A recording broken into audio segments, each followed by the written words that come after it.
नमस्कार दोस्तों, स्वागत है आपका रिंकेश पुरानी चैनल में। दोस्तों आज का जो टॉपिक है वो है नॉक्टोरिया। ये यूरिनरी सिस्टम डिसऑर्डर जो हमने सीरीज़ 4 शुरू किया है, ये उसका दूसरा टॉपिक है। दोस्तों एक सिंपल आपको बता दूं कि जो नॉक्टोरिया जिसे कहा जाता है कि कई लोगों को रात को जो है बार बार यूरिनेशन के लिए जाना पड़ता है, पेशाब के लिए जाना पड़ता है, तो उस कंडीशन को नॉक्टोरिया कहा जाता है। ये सिंपल भाषा में आपको मैंने ये बता दिया। तो अब ये क्यों होता है, इसके बारे में थोड़ा डिटेल जानकारी, इसके कॉजेज, सिम्टम और ट्रीटमेंट जो है हम लोग आज के वीडियो में समझेंगे। तो उससे पहले हम लोग ये समझ लेते हैं कि जो किडनी जो है यूरिनरी सिस्टम में जो है 2 किडनी रहती हैं, 2 यूरेटर रहते हैं, एक ब्लैडर रहता है और एक यूरेथ्रा रहता है। तो ये जो चीज़ें हमें याद रखना ज़रूरी है ताकि आगे के पॉइंट जो है हम लोग समझ सकें। किडनी में जो है ब्लड फिल्ट्रेशन होता है जिसमें से यूरिन बन के निकलता है और वो यूरेटर के थ्रू आगे कैरी फॉरवर्ड होके यूरिनरी ब्लैडर में जमा हो जाता है, जिसे सिंपल भाषा में ब्लैडर भी कहते हैं। उसके बाद ये ब्लैडर में जो यूरिन जमा हो जाता है वो यूरेथ्रा के थ्रू जो है वो बॉडी के बाहर जो है वो एक्सपेल आउट हो जाता है। तो ये सिंपल जो बातें हैं ये आपको ध्यान में रखना जरूरी है, जिससे आगे के पॉइंट जो है वो आपको समझने में आसानी जाएगी। तो देख लेते हैं कि नॉक्टोरिया होता क्या है। Nocturia is a condition that causes you to wake up during the night to urinate. This can be thought of a nocturnal urinary frequency, having to urinate more often at night. This condition becomes more common as people age and occurs in both men and women, sometimes for different reasons. It can be common for most people to wake up once during the night to urinate, but urinating more frequently may be a sign of something else going on. Nocturia can be associated with the daytime urinary frequency or occur by itself. It's important to distinguish nocturia, that is urinating too frequently, and polyuria, that is urinating too much of volume.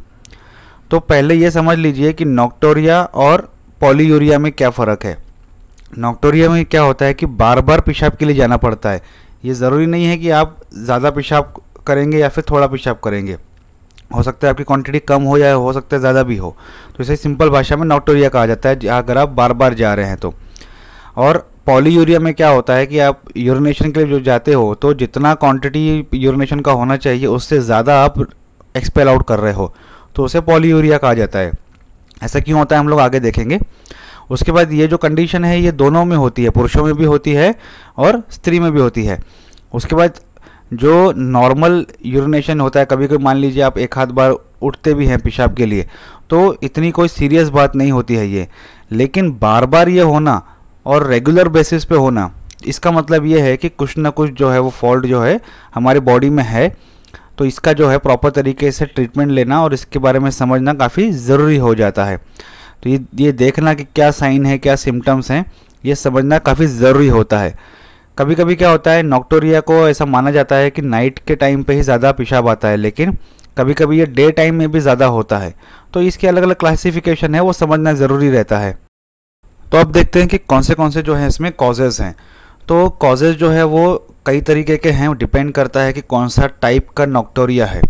तो अलग अलग जो type हैं, तो सबसे पहले जो देख लेते हैं कि एक पॉलीयूरिया करके है, नॉक्टर्नल पॉलीयूरिया है और नॉक्टर्नल यूरिनरी फ्रीक्वेंसी है। तो इनका मतलब पहले समझ लेते हैं कि ये क्या है, इनमें डिफरेंस क्या है, और अगर अलग अलग जो कॉजेज़ हैं उसके जो टाइप हैं अलग अलग, उसकी वजह से जो है वो नॉक्टोरिया जो है वो होने के कारण रहते हैं। सबसे पहले हम लोग देखते हैं कि polyuria. People with polyuria urinate more than 3000 ml in 24 hour.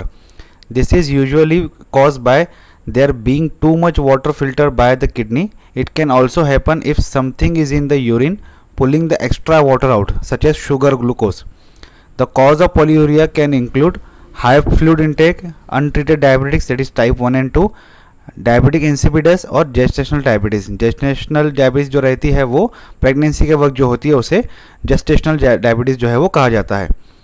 तो पहला जो कॉज हो सकता है नॉक्टोरिया का वो है पॉलीयूरिया। पॉलीयूरिया में क्या होता है, ज़्यादा क्वांटिटी जो है वो एक्सपेल आउट होती है, जैसे कि ऑन एन एवरेज 3 लीटर जो है वो 24 घंटे में पॉलीयूरिया का जो पेशेंट है वो एक्सपेल आउट करता है। ये क्यों होता है कि ज़्यादा या तो पानी वो पी रहा है या फिर ऐसी कोई चीज़ है इसमें जिसकी वजह से जो है ज़्यादा जो है यूरिन एक्सपेल आउट हो रहा है। जैसे कि शुगर पेशेंट में जो देखा जाता है कि उसकी वजह से जो है ज़्यादा जो है वाटर जो है वो एक्सपेल आउट हो जाता है। उसके बाद ये जो है डायबिटिक पेशेंट में ही जो है सबसे ज़्यादा देखने को मिलता है। जो अलग अलग डायबिटिक के टाइप्स हैं, जैसे टाइप 1 डायबिटिक है, टाइप 2 डायबिटिक्स है, डायबिटीज़ इंसिपिडस है, या फिर जेस्टेशनल डायबिटीज़ है। तो ऐसे कंडीशन में क्या होता है कि शुगर की वजह से जो है ज़्यादा जो फ्लूइड है, ज़्यादा जो यूरिन है वो एक्सपेल आउट होता है। ये कंडीशन रहती है। जब हम लोग डायबिटीज़ के टॉपिक पे आएंगे तो इस पर हम लोग डिटेल बात करेंगे। तो एक कारण है नॉक्टोरिया का पॉलीयूरिया, दूसरा है नॉक्टर्नल पॉलीयूरिया। ये क्या होता है देख लेते हैं। Those with nocturnal polyuria experiences a high urine volume only at night. Their urine volume during the day is normal or reduced. This is usually due to fluid retention during the day that often accumulate in the feet or legs. Once you lie down to sleep, gravity no longer holds the fluids in your legs. It can re-enter your veins and be filtered by your kidney, producing urine.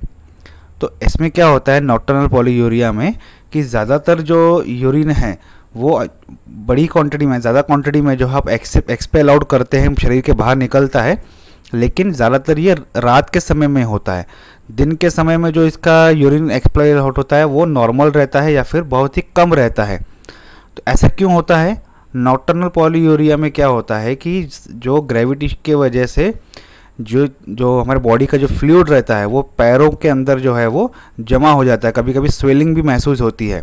तो जो fluid है वो fluid वहाँ जमा हो जाता है, और जैसे ही कोई व्यक्ति जो है रात के टाइम पे सोता है तो ये फ्लूइड जो है ग्रेविटी के अगेंस्ट में चला जाता है। मतलब ग्रेविटी रहती नहीं है जो नीचे उसको खींच सके, तो ये वापस जो है बॉडी में आ जाता है और किडनी के थ्रू वापस फिल्टर आउट हो जाता है। तो उसमें से जो भी यूरिन निकलता है वो एक्सपेल आउट होता है। तो ये एक कंडीशन होती है ऐसी, जिसे नॉक्टर्नल पॉलीयूरिया कहा जाता है। तो इसलिए मैक्सिमम इस कंडीशन में रात के समय में जो है वो यूरिनेशन ज़्यादा होता है। अब नॉक्टर्नल पॉलीयूरिया क्यों होता है वो समझ लीजिए। कंजेस्टिव हार्ट फेलियर की वजह से, और एडिमा जो रहता है लोअर मतलब नीचे के जो पैर, जो लेग्स रहते हैं, वहाँ पे अगर ज़्यादा स्वेलिंग हो जाती है, एडिमा हो जाता है, तो उसकी वजह से नॉक्टर्नल पॉलीयूरिया हो सकता है, या फिर कंजेस्टिव हार्ट फेलियर की वजह से भी ये हो सकता है। इसके अलावा और कौन से जो कारण हैं जिसकी वजह से नॉक्टर्नल पॉलीयूरिया हो सकता है वो हम लोग देख लेते हैं।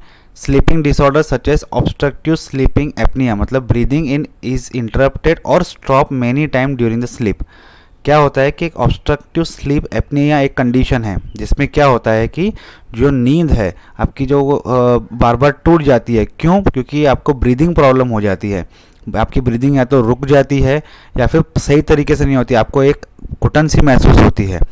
इस कारण की वजह से भी नॉक्टर्नल पॉलीयूरिया हो सकता है। कुछ ड्रग्स हैं जिसे डायूरेटिक कहा जाता है, जिसकी वजह से यूरिनेशन ज़्यादा होता है, तो उसकी वजह से भी होता है। जैसे कार्डियक ग्लूकोसाइड्स हैं, डेमेलोसाइक्लिन्स हैं, लिथियम हैं, और ऐसे और भी जो ड्रग्स हैं, अगर वैसी कंडीशन में भी अगर यूज़ करते हैं तो उसमें क्या होता है, ज़्यादातर जो यूरिनेशन है वो बाहर निकलता है, ज़्यादा यूरिनेशन होता है। Drinking too much of fluid before bed time, especially coffee, caffeinated beverage और alcohol. Having a diet that's high in sodium, तो कुछ ऐसी चीज़ें जिसमें सोडियम, नमक की मात्रा ज़्यादा होती है, ऐसी चीज़ें अगर हम ज़्यादा खा रहे हैं तो उसकी वजह से भी ये कंडीशन होती है। कई लोगों को कॉफ़ी या चाय या ड्रिंक करने की आदत रहती है सोने से पहले, तो सोने से पहले जो कॉफ़ी अगर ज़्यादा पीते हैं या फिर कैफिनेटेड बेवरेज ज़्यादा पीते हैं या ड्रिंक ज़्यादा करते हैं, अल्कोहल ज़्यादा लेते हैं, तो उसकी वजह से भी नॉक्टर्नल पॉलीयूरिया हो सकता है। अब देखते हैं कि नॉक्टर्नल यूरिनरी फ्रीक्वेंसी क्या है। ये तीसरी कंडीशन है जिसकी वजह से नॉक्टोरिया होता है। तो if you have nocturnal urinary frequency you may urinate in small amount और urinate more frequently. The total amount of urine produced is not elevated. This is usually due to an inability of the bladder to fully empty. This is why it fills up faster, or inability of the bladder to fill completely before developing the urge to urinate. It is a low bladder volume. This can also occur due to difficulty sleeping. You may wake up for one reason, but then you go to the bathroom while you are awake, which will make you think that you woke up because you had to urinate. तो यहाँ ये समझना ज़रूरी है कि जो nocturnal urinary frequency है ये ज़्यादातर जो है वो रात के समय में ही होती है, और यूरिनेशन जो है वो काफ़ी कम अमाउंट में होता है, या फिर ज़्यादा बार जो है व्यक्ति यूरिनेशन के लिए जाता है। तो इसमें जो यूरिनेशन जो प्रोड्यूस होता है, तो ये इसके कई कारण रहते हैं। जो यूरिन जो है बार बार रात के समय में आता है, तो सिंपल भाषा में समझ लीजिए, या तो जो यूरिनरी ब्लैडर है वो पूरी तरीके से भरता नहीं है, या फिर दूसरी कंडीशन है कि या पूरी तरीके से खाली नहीं होता है। तो ये कंडीशंस रहती हैं अलग अलग। डिटेल में अगर आपको समझना है तो फिर हम लोग एक अलग से टॉपिक लेंगे इसके ऊपर। तो दो एक कंडीशंस रहती हैं कि कभी कभी यूरिनरी ब्लैडर पूरी तरीके से भर नहीं पाता है, उससे पहले यूरिनेशन हो जाता है। दूसरी कंडीशन है कि यूरिनरी ब्लैडर जो है वो प्रॉपर तरीके से पूरा खाली नहीं हो पाता है, इसकी वजह से बार बार यूरिनेशन के लिए जाना पड़ता है। तीसरा कंडीशन रहता है कि आप साइकोलॉजिकली एक इतना डिस्टर्ब हो जाते हैं, साइकोलॉजिकली आपके जो बॉडी में कुछ चेंजेस हो जाते हैं कि किसी और कारण की वजह से आप रात को नींद से उठते हैं, लेकिन आपका दिमाग जो है वो आपको बाथरूम लेके जाता है और कहता है कि भाई पहले यूरिनेशन के लिए। तब आपको रिकॉल होता है कि मैं उठा तो किसी और के लिए था, पर मैं यूरिनेशन के लिए कैसे आ गया। तो ये भी कुछ अलग अलग कंडीशंस रहती हैं। साइकोलॉजिकली डिस्टर्बेंस भी जो है वो होता है। अब ये देखते हैं कि the cause of an ability to fully empty your bladder can include, मतलब जो ब्लैडर है वो पूरी तरीके से खाली क्यों नहीं होता है, उसके क्या कारण हो सकते हैं वो समझ लेते हैं। एक तो ब्लैडर ऑब्स्ट्रक्शन हो सकता है, बिनाइन प्रोस्टेट हाइपरप्लेजिया जो पुरुषों में ज़्यादातर होता है, a non cancerous over growth of the prostate that obstruct the flow of urine. तो कई कुछ ऐसे कारण हो सकते हैं जिसकी वजह से जो ब्लैडर है वो पूरी तरीके से खाली नहीं हो सकता है। ब्लैडर ऑब्स्ट्रक्शन है, प्रॉपर तरीके से कुछ उसमें डिस्टर्बेंस है कॉन्ट्रैक्शन रिलेशन में, जिसकी वजह से ये यूरिनेशन नहीं हो रहे थे। उसके बाद एक और कंडीशन होती है बिनाइन प्रोस्टेट हाइपरप्लेजिया, हम लोग इस पे अलग से पूरा टॉपिक लेने वाले हैं। तो ये कंडीशन में जो है प्रॉपर तरीके से जो ब्लैडर है वो खाली नहीं हो पाता है। दूसरा है non cancerous over growth of prostate, मतलब प्रोस्टेट में कुछ ऐसी सूजन आ जाती है या फिर वो बड़ी साइज़ हो जाती है, जिसकी वजह से जो ब्लैडर है वो खाली होने में प्रॉपर तरीके से उसे जगह नहीं मिलती है, या फिर वो जो एनवायरनमेंट है वो सही तरीके से नहीं मिल पाता है। अब दूसरी कंडीशन जो थी कि ब्लैडर जो है पूरी तरीके से भरता नहीं है, तो the cause of an inability of the bladder to fully fill can includes bladder over active, यानी कि ब्लैडर में स्पाजम आते हैं, जैसे वो थोड़ा सा भी यूरिन अगर उसमें जमा हो जाता है तो वो ओवर एक्टिव हो जाता है, फिर उसे यूरिनेशन के लिए जाना पड़ता है, मतलब वो पूरा ब्लैडर जो है वो भरने ही नहीं देता है। उसके बाद है ब्लैडर इन्फेक्शन और recurrent urinary tract infection, bladder inflammation, interstitial cystitis यानी pain in the bladder, bladder malignancy और ऑब्स्ट्रक्टिव स्लीप एपनिया। तो अलग अलग या तो इन्फेक्शन है, या तो फिर स्वेलिंग है, या किसी तरीके का सिस्टैक पेन है जो ब्लैडर में पेन होता है, ब्लैडर मैलिग्नेंसी है, या फिर नींद जो है वो ऑब्स्ट्रक्ट हो रही है, बार बार जो आपकी नींद जो है वो टूट रही है ड्यू टू ब्रीदिंग इशू, जैसे हमने भी पहले ही देखा कि ऑब्स्ट्रक्टिव स्लीप एपनिया की वजह से ये कंडीशन जो है हो सकती है। तो ये कुछ कारण हैं जिसकी वजह से यूरिनरी ब्लैडर है वो पूरी तरीके से भर नहीं पाता है, और कुछ कारण हैं जिसकी वजह से यूरिनरी ब्लैडर जो है पूरी तरीके से खाली नहीं हो पाता है। इसकी वजह से नॉक्टर्नल यूरिनरी फ्रीक्वेंसी एक जो कंडीशन है वो होती है, जिसकी वजह से ये नॉक्टोरिया के लिए रिस्पॉन्सिबल होता है। अब देख लेते हैं कि जो अलग अलग सिम्टम्स हैं वो क्या होते हैं। तो normally you should be able to sleep 6 to 8 hours during the night without having to get up to go to the bathroom. People who have nocturia wake up more than once a night to urinate. This can cause disruption in the normal sleep cycle. तो symptoms जो हैं वो अलग अलग conditions की वजह से होते हैं। जैसे नॉर्मली देखा जाए तो 6 से 8 घंटे हर व्यक्ति सोता है, या कभी कभी एक आध बार जो है वो बाथरूम के लिए जाता है। लेकिन नॉक्टोरिया में क्या होता है, नॉर्मल से ज़्यादा आप बार जो है वो आप नींद से उठते हैं और यूरिनेशन के लिए आप जाना पड़ता है आपको, जिसकी वजह से जो आपकी स्लीप साइकिल है वो काफ़ी डिस्टर्ब हो जाती है। आपकी जो एक लाइफस्टाइल है उसमें काफ़ी डिस्टर्बेंस होता है। तो नॉक्टोरिया के जो क्या क्या सिम्टम्स है वो देख लेते हैं। Waking up more than once a night to urinate, urinating more volume if polyuria is present, fatigue, sleepiness even after waking up. This occur because the frequent urination can interrupt your sleep cycle. तो ये कुछ symptoms हैं जिसकी वजह से क्या होता है कि आप रात को बार बार उठते हैं, आपकी जो स्लीप साइकिल है वो डिस्टर्ब होती है, जिसकी वजह से आपको बार बार नींद या थकान या एक अजीब तरीके का चिड़चिड़ापन जो है आपके शरीर में हो जाता है, और ज़्यादा वॉल्यूम भी जो है कभी कभी आप रिलीज़ करते हैं यूरिन में, जिसकी वजह से जो पॉलीयूरिया जो कंडीशन है, जैसे नॉक्टर्नल पॉलीयूरिया हमने देखा, तो उसकी वजह से भी ये कुछ जो सिम्टम्स हैं ये आइडेंटिफाई कर सकता है व्यक्ति कि उसे नॉक्टोरिया है। उसके बाद हम लोग देखते हैं कि diagnosis and test. To help your doctor diagnose nocturia you can keep a fluid and voiding diary.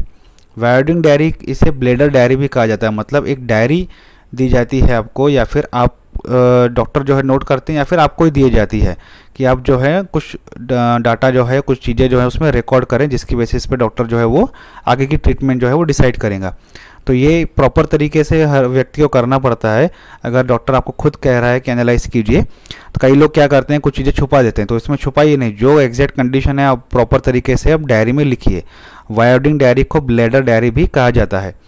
So to help your doctor diagnose nocturia, you can keep a fluid and iodine diary. This is a 2-day record of how much you drink, how often you have to go to the bathroom, and how much you urinate. That is volume in mLs. You should also record any medication you are taking, any urinary tract infection, and any related symptoms. Your doctor will review the diary in order to determine the possible causes or cause of a treatment for the nocturia. तो इस diary में आपको हर एक चीज़ जो है record करनी है कि आप कितने बार जो दिन में पानी पी रहे हैं, या फिर और भी कोई बेवरेजेस हैं, जो कोई ड्रिंक या शेक्स पी रहे हैं, वो सब आपको उसमें लिखना है। कितने बार आप बाथरूम जा रहे हैं वो आपको नोट करना है। कितना ml जो है वो यूरिनेशन हो रहा है, कुछ बैग वगैरह या कुछ ऐसी चीज़ें आपको दी जाती है जिसमें आप ये नोट कर सकें। तो उसमें कितना वॉल्यूम में आपका यूरिनेशन हो रहा है वो आपको नोट करना है। हर बार जितने बार भी आप बाथरूम जा रहे हैं वो पूरा नोट करना ज़रूरी है। और इसके अलावा अगर आप कोई दवाई ले रहे हैं या वो भी आपको लिखना है। उसके बाद अगर कोई आपको इन्फेक्शन है, पहले यूरिनरी ट्रैक्ट का कुछ इन्फेक्शन हुआ है, पास्ट हिस्ट्री है, तो वो भी आपको लिखनी है उसमें। उसके बाद कुछ और भी अगर आपको सिम्टम्स हैं, कुछ और भी आपको कंडीशंस हैं, वो सब उसमें लिखना पड़ता है, जिसकी वजह से डॉक्टर जो है वो प्रॉपर तरीके से एग्जामाइन करके आपकी जो ट्रीटमेंट है वो उसे फाइनलाइज कर सकते हैं। योर डॉक्टर में ask you the following question. तो कुछ सवाल जो हैं वो डॉक्टर आपसे पूछते हैं ट्रीटमेंट शुरू करने से पहले, कि ये जो कंडीशन है ये कब शुरू हुई थी, या फिर कितने बार आप जो है रात के समय में यूरिनेशन के लिए जा रहे हैं, और उसके बाद फिर कितना जो यूरिन है उसका वॉल्यूम क्या है, कम वॉल्यूम है कि ज़्यादा वॉल्यूम है, या फिर जो यूरिनेशन हो रहा है इसमें कुछ चेंजेस, आउटपुट में क्या क्या चेंजेस आ रहे हैं, कभी बढ़ रहा है, कम हो रहा है। तो ये भी जो है बातें आपसे पूछी जाती हैं।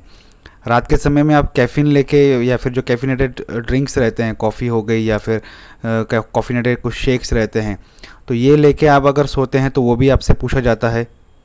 तो आपसे ये भी पूछा जाता है कि जो रात के समय में आप यूरिनेशन के लिए जाते हैं तो इसकी वजह से आपकी जो नींद है वो काफ़ी हद तक डिस्टर्ब होती है क्या, या फिर आपको जो है फटीगनेस या थकान या चिड़चिड़ापन महसूस होता है क्या।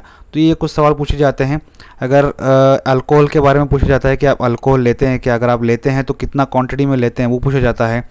ये भी पूछा जाता है आपसे कि कुछ हाल ही के समय में आपके जो डाइट्स हैं, कुछ खान पान जो है वो चेंजेस हुआ है क्या, या आपकी जो डेली रूटीन है उसमें क्या क्या चेंजेस आया है। उसके बाद in addition to reviewing your voiding diary, your doctor may order a urinalysis to examine your urine for infection. तो ये सब जो काउंसलिंग होने के बाद ये देखा जाता है कि भाई जो डायरी भी आपकी जो वायोडिन डायरी है, ब्लैडर डायरी जिसे कहा जाता है, तो वो पूरा स्टडी करने के बाद डॉक्टर जो है आपको एक यूरिनेशन एग्जामिनेशन के लिए कहते हैं। उसके बाद हम लोग देखते हैं कि management and treatment. Is nocturia treatable? तो if you think you might have nocturia, see your doctor, he or she may refer you to the urologist to treat the condition. Treatment usually is targeted toward the underlying cause. If sleep apnea is considered, you may be referred to the sleep specialist or pulmonologist.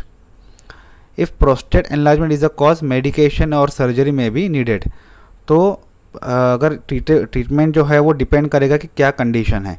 तो अगर आपको महसूस होता है या फिर ऐसा feel होता है कि आपको नॉक्टोरिया जैसी कोई कंडीशन है, तो आप जो है यूरोलॉजिस्ट से कंसल्ट कीजिए। यूरोलॉजिस्ट ये डिसाइड करेगा कि आपको जो नॉक्टोरिया है वो किस कंडीशन की वजह से है। डिपेंड करता है कि जो नींद की वजह से ज़्यादा हो रहा है, जिसकी में ब्रीदिंग प्रॉब्लम होती है, तो वो स्लीप स्पेशलिस्ट के पास आपको भेजेगा, या फिर अगर कुछ और कंडीशन है, प्रोस्टेट एनलार्जमेंट है, तो उसकी वजह से कुछ मेडिकेशन या फिर सर्जरी जो है वो आपको रिकमेंड कर सकते हैं। तो डिपेंड करता है कौन सी कंडीशन है, उसके हिसाब से उसका ट्रीटमेंट दिया जाता है। So treatment option for nocturia regardless of cause may include, अगर अभी तक कुछ उसका कॉज पता भी नहीं है और ना ही अभी तक कुछ डिसाइड हुआ है कि किस कारण की वजह से हुआ है, लेकिन उसके बाद भी अगर कुछ ट्रीटमेंट शुरू करनी है तो क्या ट्रीटमेंट जो है वो डॉक्टर जो है वो रिकमेंड करते हैं, वो इसके बारे में हम लोग अभी देख लेते हैं। तो restrict fluid in the evening, especially coffee, caffeinated beverages and alcohol. Time intake of diuretics, take them mid to late afternoon 6 hours before bed time. Take afternoon naps, elevate the legs, this help prevent the fluid accumulate. Wear compression stocking, this also helps prevent fluid accumulation। तो पहले ये समझ लीजिए कि जो ये treatment है ये बिना कॉज के दी जाती है, मतलब अभी तक कॉज डिसाइड नहीं हुआ है लेकिन तब तक पेशेंट को कुछ ना कुछ जो ट्रीटमेंट देनी है तो उसके लिए ये जो चीज़ें हैं वो दी जाती हैं। उसके बाद अगर कॉज पता चल जाता है तो उस हिसाब से जो है वो ट्रीटमेंट होती है। तो कुछ जो है इसे कंट्रोल किया जा सकता है, जैसे कि जो फ्लूइड है, ज़्यादा कॉफ़ी ले रहे हैं, ज़्यादा ड्रिंक ले रहे हैं, अल्कोहल ले रहे हैं, उसे कम करना है। जो डायूरेटिक्स जो ऐसी दवाइयाँ रहती हैं जो ज़्यादा यूरिनेशन प्रोड्यूस करती है हमारे बॉडी में, तो इसके आप दोपहर के समय में लीजिए। रात के समय में जो अगर डॉक्टर ने रिकमेंड किया है तो वो उसे अवॉइड कीजिए और सोने से 6 से 8 घंटे पहले लीजिए ताकि जो उसका असर है वो काफ़ी हद तक कम हो जाए। दोपहर को एक अच्छा नींद लीजिए ताकि आपकी रात की जो नींद है वो काफ़ी डिस्टर्बेंस ना हो सके। उसकी वजह से लेग्स जो है अच्छे से पुल आउट की, जो इसकी वजह से क्या होगा कि जो फ्लूइड जो जमा हो जाता है पैरों में वो नहीं हो पाएगा और यूरिनेशन जो है वो आपका अच्छे से हो पाएगा। स्टॉकिंग्स पहन सकते हैं तो पहनिए, जिसकी वजह से जो फ्लूइड एक्यूमुलेशन जो होता है पैरों में वो नहीं हो पाएगा। उसकी वजह से मेडिकेशंस जो अलग अलग दी जाती हैं ये अभी तक कॉज डिसाइड होने से पहले की ट्रीटमेंट दी जाती हैं। कॉज डिसाइड होने के बाद उसके बाद अलग मेडिकेशंस होती हैं। तो कभी भी आपको मेडिकेशन और ट्रीटमेंट लेनी है तो इस तरीके के वीडियो देख के बिल्कुल ना लें, ये सिर्फ आपके इन्फॉर्मेशन बेसिस हैं। आप कंसल्टेशन करने के बाद आपकी जो कंडीशन है वो डॉक्टर एनालाइज करेंगे, एग्जामाइन करेंगे, उसके बाद ही आपको जो ट्रीटमेंट है वो दी जाएगी और आपको वही ट्रीटमेंट लेना है, ना कि इस तरीके के जो वीडियोज़ हम लोग बनाते हैं जो कि एक इन्फॉर्मेटिव बेसिस हैं, उस बेसिस पे आप कोई ट्रीटमेंट ना लें। तो मेडिकेशन कौन सी है वो देख लेते हैं। एंटीकोलिनर्जिक मेडिसिन है जो कि सिम्टम्स रिड्यूस करती हैं ओवर एक्टिव ब्लैडर के। बुमेटानाइड है, फुरोसेमाइड है जो कि डायरेटिक है, जो असिस्ट करते हैं रेगुलेटिंग यूरिन प्रोडक्शन। उसके बाद डेस्मोप्रेसिन है that helps the kidney to produce the less urine. तो इस तरीके कुछ मेडिसिन हैं जो अलग अलग कैटेगरीज के रहते हैं, जिसकी वजह से आपको नॉक्टोरिया में इनिशियल बेसिस पे कुछ हेल्प जो है वो मिल सकती है। तो दोस्तों आज का वीडियो यहीं तक था। वीडियो अच्छा लगे तो लाइक, शेयर, सब्सक्राइब, कमेंट ज़रूर कीजिएगा। Thank you.